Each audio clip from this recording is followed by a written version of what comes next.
we've seen in over the years the American Western, the quote, cowboys and Indians, unquote, and we know the Indians are bad guys, cowboys are good guys. No, you know, it changed. It's very different. And not everybody knows it unless you read Blood Meridian, unless you read, you know, his work. But in any event, you know, I don't think it's really out there, and there has to be a new. It's something I've already said before. If you could connect as a human being, heart to heart, soul to soul, this is very different. This is really important.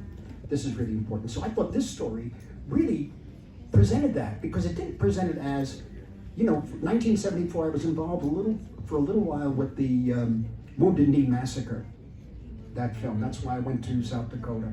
And I found that I was totally traumatized. I hadn't realized the level of what the indigenous people were set at, in a sense. The way they were living or trying to live. I was totally shocked. I was too young. And so this is not that kind of automatic massacre. You could say, okay, one day, bang, they came in, killed 50, 60, 100, 200 people. This is a slow, steady eating away at an entire people. And people that, this is, you could correct me, but in many cases, Bill Hale, he said, these are my best friends. They were friends. That's another one that I think Pipestone told me. He said, don't forget, Bill Hale and Henry Roan were friends. I said, well, that's the story. He said, they're friends yet.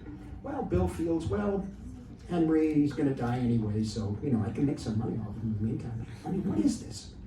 And this is what attracted me to the story, because it seems like from the outside, because it's been kept quiet for so many years, nothing really happened.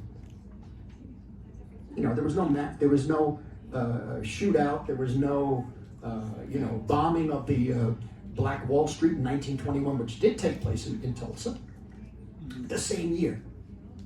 Yeah, that's why I put it in the film. And so I'm just saying the nature of the struggle between the racial struggle. Does it have to be that way? You know, can we learn from each other? Can it be fair? Can there be, I guess, what you would call human rights? At this point, I don't know anymore. I'm going to take the